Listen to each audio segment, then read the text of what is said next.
my little experiment. After years of writing and doing everything else online, I thought it was time I actually tried to vlog. So basically, if this goes well, you can expect to probably see a bit more of this. But after going to CES in Las Vegas just 2 weeks ago, I thought it was best to kind of sit down and talk about the big stuff at CES. It's a huge show.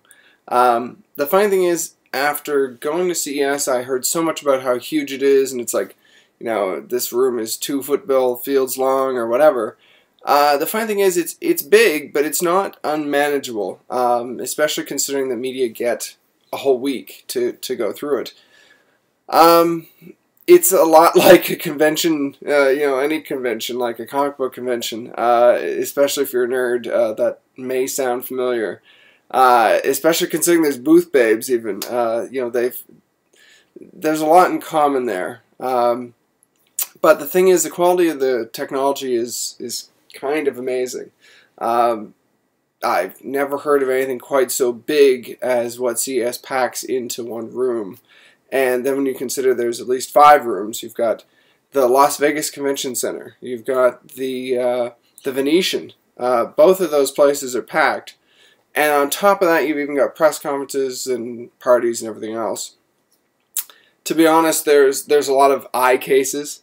There's a lot of things out there that don't quite matter at CES, but the fact of how much cool stuff there is kind of outweighs that. And as a technology junkie, you know, there's a lot to see. So XI3 was one of my favorite companies at CES. They just announced 3 systems at CES called the Piston, the X7A, and the Z3RO. These are 3 microcomputers, basically little systems about this big or smaller, including the tiniest ones, that actually fit together so you can have one piece is the actual computer, the next piece is actually the hard drive.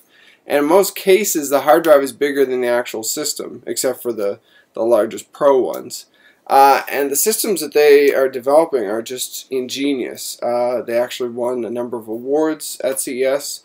And, you know, it kind of speaks to the ingenuity of computing companies right now, that they're coming out with new things that you'd never think of. The actual use of their system, they had set it up so it was plugged into the back of the monitor. So there is no system sitting out. It's just a monitor with the computer plugged into the back. Speaking of monitors and TVs, Samsung was an immediate favorite for me at CES. You know, they had easily the best press conference at the entire event. Certainly the biggest, could have used some more room, but it was a huge press conference where they actually announced their OLED TVs for this year and coming up, the UHD TVs, and their NX300 camera, which actually has a brand new 3D or 2D lens. So basically there's just a switch on the side, you flip it, it's in 3D, you flip it back, it's in 2D. Very cool stuff. The OLEDs are probably much more, probably would be my favorites among their products. They've got basically smart UI systems built into their TVs now. You know, you pick up the remote on one model and you tell it what you want it to pick out. It'll go through your content and find kind of the options that you could watch coming up. Very clever stuff.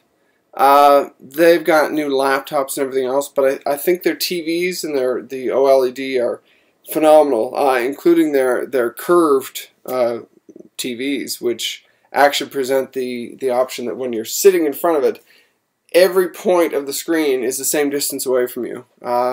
Kind of cool. Most of these are priced out of regular people's price points. You know, $15,000 to $30,000. They had their 110-inch TV there.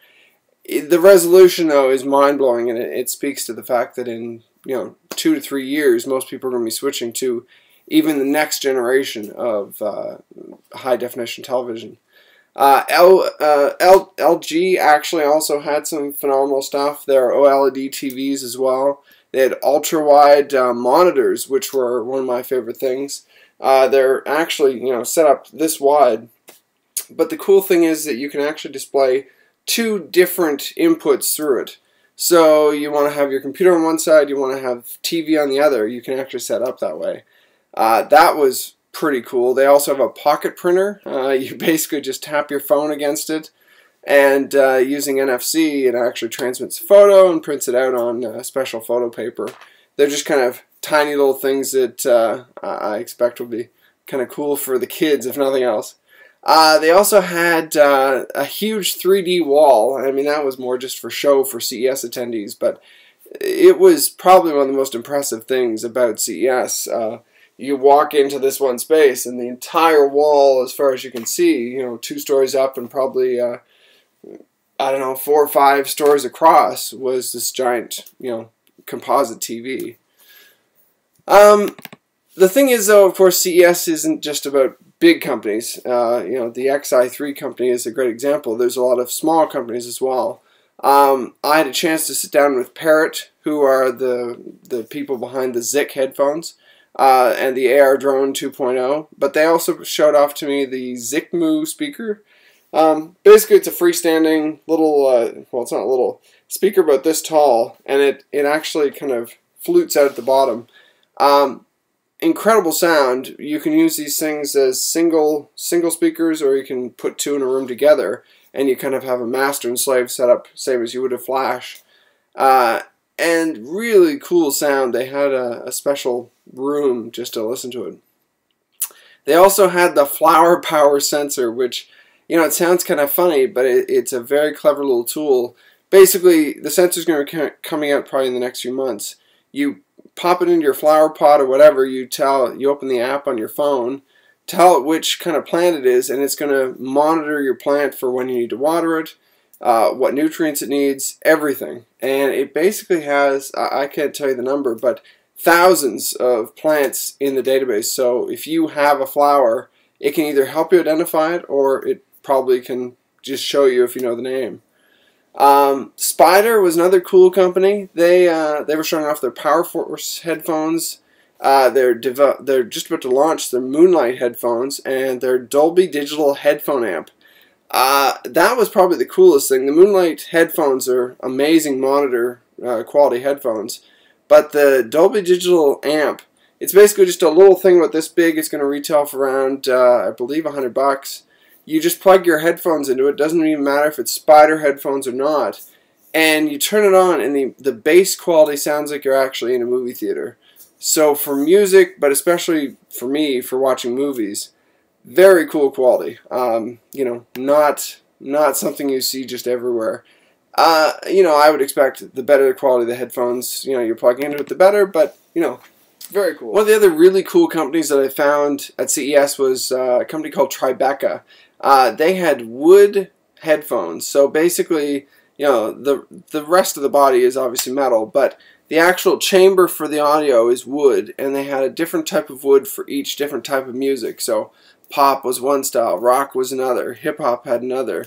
Very cool stuff. Priced at the right price point, the 100 to 200 range. Really cool marketing and style, that old school kind of thing that we've actually started seeing. Same as Marshall. Marshall was there with their new monitor headphones.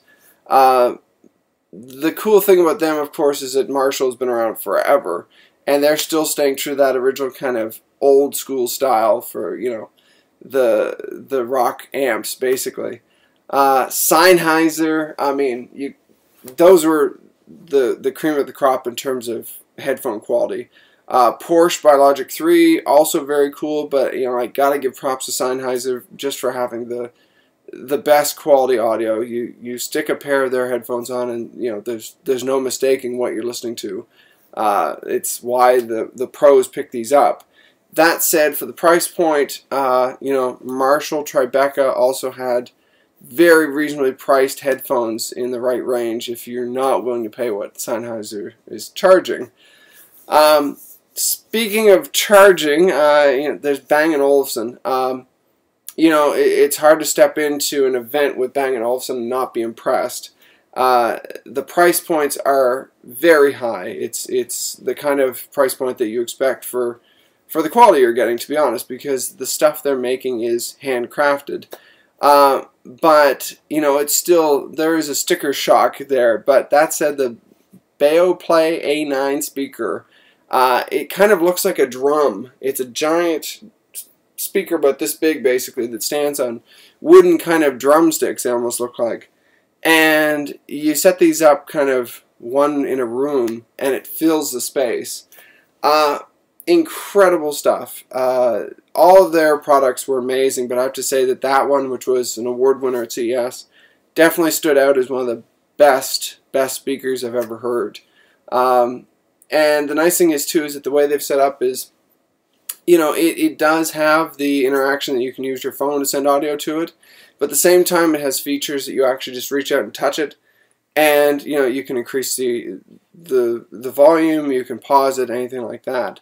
So a cool mix of interaction versus, you know, wireless.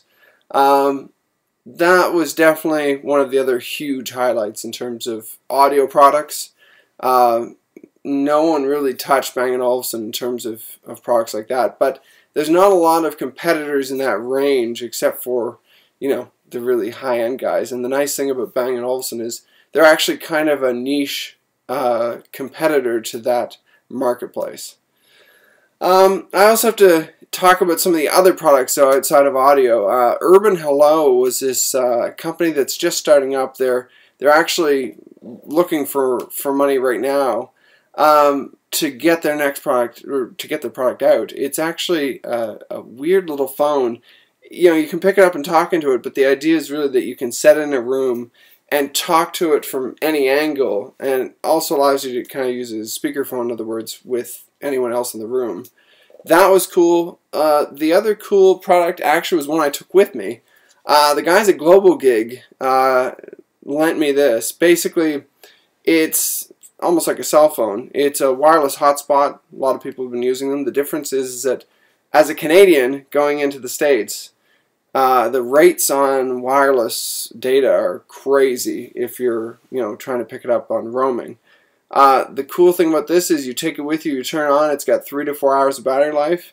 You can pretty much get wireless internet wherever there's, you know, a phone signal. That, and at a price that beats, you know, anyone else. The reason that's really important is that right now, you know, as a customer Bell, I basically get gouged when I go to the States. I can send text messages, I can call, I can get plans for those to cover that. But none of the plans cover more than 50 megabytes of data. And the reality of that is ridiculous. There's just 50 megabytes, you know, is nothing.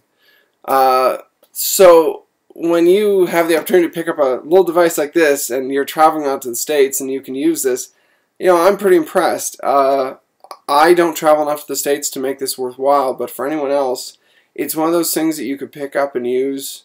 You know, if you're using it for a couple months at a time, it's definitely worth it. There's no other option. You know, Wi-Fi is getting more prevalent out there. It's getting easier to find signals. But for me, traveling across Las Vegas, nothing could have beaten this. It came in handy the entire trip, basically. So two of the other products go hand in hand. One of them is the iWatch. And the idea behind this is that you can hook it up to your cell phone and do a lot of little things. So it works as a mini speakerphone. It has your address book, alarm clock, appointments, calculator. It's a really cool little device that they were handing out at their press conference for any of the press who had signed up. I won't get into the mess of how poorly managed their press conference was. To be honest, it was not a great reflection on the company. But iWatch as a device is actually quite cool, and it's where a lot of technology at CES was going, is that it's the next generation of devices that connect to your phone. There were at least 3 or 4 different companies I saw that were doing, you know, products like this. The cool thing is that this one had the most amount of extra features. You go into a web portal, you can customize it. The price tag is about $300. Not bad when you consider what it does. And the battery life is pretty good. The only thing is there were other ones that were a bit more elegant. This one goes for the touchscreen, which is a little chunkier. Actually allows you to go in and get specific details and sync with the phone. Whereas some of the other ones actually just give you notifications from your phone. So you've got a text message. You just walk too far away from your your phone, so make sure you haven't left it behind by mistake. Stuff like that. Pretty cool. I think it's going to take another year or two before most of these devices are as good as they can be, but it's showing where technology is going, that in probably another couple of years, the cell phone is going to be secondary to the devices that connect to it, which is no big surprise, really. That said, the Ubuntu phone was one of the coolest things I saw in terms of PepCom, which was an event that happens before CES. PepCom was a great opportunity to kind of walk the floor and find all these little companies that you may not be able to find otherwise because you're too busy. But the Ubuntu phone was a standout. Basically, Ubuntu is a Linux operating system that's been out there for ages, one of the original ones. They have developed basically an operating system to go on your phone, and it's pretty clever. It's basically just a new take. To be honest, you know, right now the question is, do we really need another operating system? But if I was going to throw my, if I was going to throw my vote towards one company or one organization, Canonical, who are the company behind Ubuntu, fantastic job on this. They really seem to know what they're doing. It's a very clever system. The only problem is it means further app support is going to be necessary to make this a reality, basically. So when all said and done, it was a huge show. It was fantastic. I saw a lot of headphones. I saw a lot of iPhone cases or iDevice cases. Although I will say that the Lego phone cases were probably the coolest cases that I saw, aside from the fact that Ballistic has some very strong contenders if you're looking to protect your phone. So that's it. Thank you very much for watching. Hopefully you found it entertaining and informative. I want to thank all the PR companies who had stuff to show me at CES. It was a phenomenal show. There's more companies to name than I could possibly get through in this video, but you can expect more on the gate. I will also certainly have updates throughout the year as some of the things that were promoted at CES actually make it onto the stores.